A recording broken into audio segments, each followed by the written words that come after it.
दोस्तों नमस्कार, मैं हूं राजकुमार सिंह। पहली बार किसी राज्य में राज्यपाल या राष्ट्रपति की मंजूरी के बिना ही कानून लागू हो गए। तमिलनाडु में M.K. स्टालिन सरकार ने विधानसभा द्वारा पारित 10 विधेयकों को राज्यपाल या राष्ट्रपति की मंजूरी के बिना ही अधिनियम के रूप में अधिसूचित कर दिया है। यह अभूतपूर्व स्थिति तमिलनाडु के राज्यपाल R.N. राव द्वारा इन विधेयकों को मंजूरी के लिए लंबे समय तक लटकाए रखने और फिर राष्ट्रपति को भेज देने के मामले में सर्वोच्च न्यायालय के फैसले से उत्पन्न हुई है। सर्वोच्च न्यायालय की न्यायमूर्ति J.B. पारदीवाला और न्यायमूर्ति R. महादेवन की पीठ ने इन विधेयकों को संविधान के अनुच्छेद 142 के तहत अपनी अंतर्निहित शक्तियों का उपयोग करते हुए स्वीकृत घोषित कर विधेयकों पर निर्णय के लिए 1 से 3 माह की समय सीमा भी तय कर दी है। सुप्रीम कोर्ट ने स्पष्ट कर दिया कि किसी विधेयक को राज्यपाल अनिश्चित काल तक अपने पास रोके नहीं रख सकते। सुप्रीम कोर्ट ने यह भी कहा कि विधानसभा द्वारा दूसरी बार पारित कर भेजे गए विधेयकों को मंजूरी देने के अलावा कोई विकल्प राज्यपाल के पास नहीं है। ऐसे विधेयकों को राज्यपाल राष्ट्रपति को भी नहीं भेज सकते। राष्ट्रपति को भी अपने पास भेजे गए विधेयकों पर 3 माह में फैसला करना होगा। बेशक विधेयकों की संवैधानिक वैधता पर राष्ट्रपति संविधान के अनुच्छेद 143 के तहत सर्वोच्च न्यायालय की सलाह ले सकते हैं, क्योंकि राज्यपालों के पास ऐसा कोई तंत्र उपलब्ध नहीं है जिसके जरिए वे न्यायिक सलाह ले सकें। सुप्रीम कोर्ट ने साफ कर दिया कि 3 माह से अधिक समय लगने पर राष्ट्रपति को राज्य सरकारों को कारण भी बताने पड़ेंगे। न्यायालय ने राज्यों से भी कहा है कि वे केंद्र के प्रश्नों और सुझावों पर सहयोगात्मक रुख अपनाएं। निर्वाचित राज्य सरकारों और राज्य में केंद्र के प्रतिनिधि राज्यपाल के बीच टकराव नया नहीं है, पर सुप्रीम कोर्ट से ऐसा मार्गदर्शन निर्णय पहली बार आया है। केंद्र सरकार की सिफारिश पर राष्ट्रपति द्वारा नियुक्त राज्यपाल एक संवैधानिक पद है। उनसे अपेक्षा रहती है कि वे अपनी सत्तारूढ़ दल की पृष्ठभूमि या उससे निकटता के बावजूद संविधान के दायरे में अपनी भूमिका का निर्वाह करें। तमिलनाडु मामले में सुप्रीम कोर्ट को नसीहत देनी पड़ी कि राज्यपाल को राज्य के मित्र, मार्गदर्शक और दार्शनिक के रूप में काम करने चाहिए, न कि किसी राजनीतिक लाभ से निर्देशित होना चाहिए। सुप्रीम कोर्ट ने यह भी कहा कि राज्यपाल समस्याओं के समाधान का अग्रदूत होता है। उसे उत्प्रेरक होना चाहिए, न कि अवरोधक। न्यायालय ने कहा कि विधेयकों को राष्ट्रपति की मंजूरी के लिए आरक्षित रखना अवैध है और इसे रद्द किया जाना चाहिए। सुप्रीम कोर्ट ने यह भी स्पष्ट कर दिया कि राज्यपाल या राष्ट्रपति के पास वीटो पावर नहीं है। दोस्तों, महामहिम संबोधन वाले राज्यपाल और राष्ट्रपति पर भी इससे सख्त टिप्पणी करना सर्वोच्च न्यायालय ने शायद उचित नहीं समझा होगा, वरना संवैधानिक मर्यादा लांघने में कोई पीछे नहीं रहना चाहता, जिससे पद की गरिमा पर भी आंच आने लगी है। तमिलनाडु विधानमंडल ने जनवरी 2020 से अप्रैल 2023 के बीच संविधान के अनुच्छेद 200 के तहत राज्यपाल की सहमति के लिए 12 विधेयक भेजे, जिनमें से ज्यादातर राज्य विश्वविद्यालयों में कुलपतियों की नियुक्ति से संबंधित थे। लेकिन राज्यपाल R.N. रवि उन्हें लटकाकर बैठ गए। नवंबर 2023 में जब तमिलनाडु सरकार सर्वोच्च न्यायालय चली गई, तो उन्होंने 2 विधेयक राष्ट्रपति को भेजकर 10 विधेयक रोक लिए।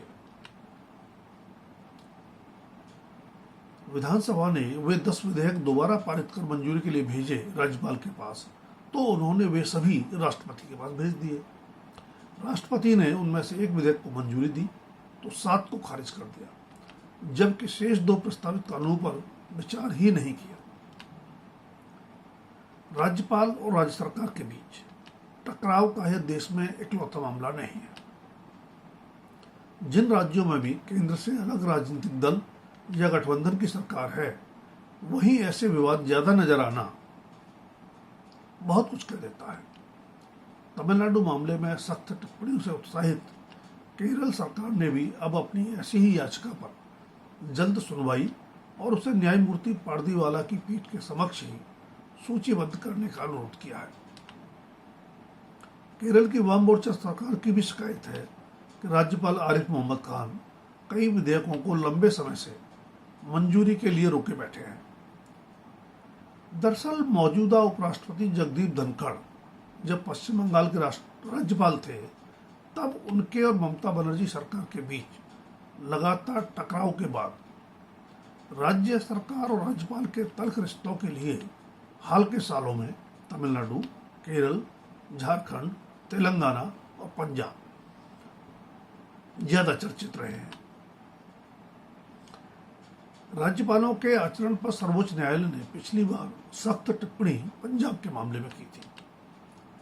तत्कालीन राज्यपाल बनवारी लाल पुरोहित ने भी पंजाब की आम आदमी पार्टी सरकार द्वारा विधानसभा में पारित कराकर मंजूरी के लिए भेजे गए विधेयकों को रोक लिया था। तब पंजाब सरकार की याचिका पर सुनवाई करते हुए तत्कालीन मुख्य न्यायाधीश न्यायमूर्ति DY चंद्रचूड़ की अध्यक्षता वाली 3 सदस्यीय पीठ ने टिप्पणी की थी कि राज्यपालों को अपनी अंतरात्मा में झांकने की जरूरत है। उन्हें नहीं भूलना चाहिए कि वे जनता के निर्वाचित प्रतिनिधि नहीं हैं। यह भी कि वे निर्वाचित सरकारों द्वारा विधानसभा में पारित विधेयकों का मामला सुप्रीम कोर्ट पहुंचने से पहले ही निपटाए। पंजाब विधानसभा का सत्र बुलाने का मामला भी सुप्रीम कोर्ट तक पहुंच गया था और भी कई राज्यों को राज्यपाल के विरुद्ध न्यायालय का रुख करना पड़ा है। दोस्तों, राज्यपाल और निर्वाचित राज्य सरकारों में अशोभनीय टकराव लोकतंत्र और संघवाद के लिए सुखद नहीं है। दरअसल केंद्र सरकार द्वारा नियुक्त राज्यपाल अक्सर उसके अपने दल के चुनाव पराजित या बुजुर्ग राजनेता अथवा चहेते पूर्व नौकरशाह आदि होते हैं। इसलिए भी वे दूसरे राजनीतिक दल की राज्य सरकारों को परेशान कर अपने आकाओं को खुश करने में कसर नहीं छोड़ते। अब राज्यपाल अपनी संवैधानिक शक्तियों की सुविधाजनक व्याख्या कर निर्वाचित राज्य सरकारों के कामकाज में अड़ंगे लगाते हैं, जबकि अतीत में वे सरकारों को बर्खास्त कर अपने राजनीतिक आकाओं की मनपसंद सरकार बनवाने की हद तक भी जाते रहे हैं। राज्यपाल नियुक्त करते समय संबंधित राज्य सरकार को भी विश्वास में लेने की कोशिश हमें अपवाद स्वरूप ही दिखती है, वो भी बहुत अतीत में। राज्यपाल को मोहरा बनाकर विपक्ष की राज्य सरकारों को अस्थिर करने का खेल दरअसल आज़ादी के बाद ही शुरू हो गया था, जब 1958 में केरल में शिक्षा में बदलाव संबंधी आंदोलन की आड़ लेकर अनुच्छेद 356 का दुरुपयोग करते हुए राज्यपाल ने विधानसभा में बहुमत के बावजूद मुख्यमंत्री EMS नमूद्रीपाद की वामपंथी सरकार बर्खास्त कर दी थी। 1967 में राज्यपाल धर्मवीर ने पश्चिम बंगाल में अजय मुखर्जी की बहुमत प्राप्त वामपंथी सरकार को बर्खास्त कर वहां PC घोष के नेतृत्व में कांग्रेस समर्थित सरकार बनवा दी। 1977 और 1980 में तो यह जैसे म्यूजिकल चेयर गेम बन गया। आपातकाल के बाद हुए चुनाव में जनता पार्टी केंद्र में सत्तारूढ़ हुई तो कई कांग्रेस शासित राज्य सरकारें बर्खास्त कर राज्यपाल भी हटा दिए गए। 1980 में सत्ता में वापसी पर इंदिरा गांधी ने भी उसी अंदाज में हिसाब चुकता किया। संवैधानिक पदों की गिरती गरिमा को दलगत राजनीति से ऊपर उठकर ही बचाया जा सकता है, लेकिन मतभेद के बजाय मनभेद की राजनीति में उसकी संभावना दिखती नहीं है। दोस्तों, अगर वीडियो पसंद आए तो लाइक, शेयर और सब्सक्राइब अवश्य करें। राज्यपालों की भूमिका पर बढ़ते विवादों पर अपनी राय भी कमेंट सेक्शन में दें। धन्यवाद। अभी के लिए इतना ही। जल्द फिर मिलेंगे किसी नए विषय के साथ।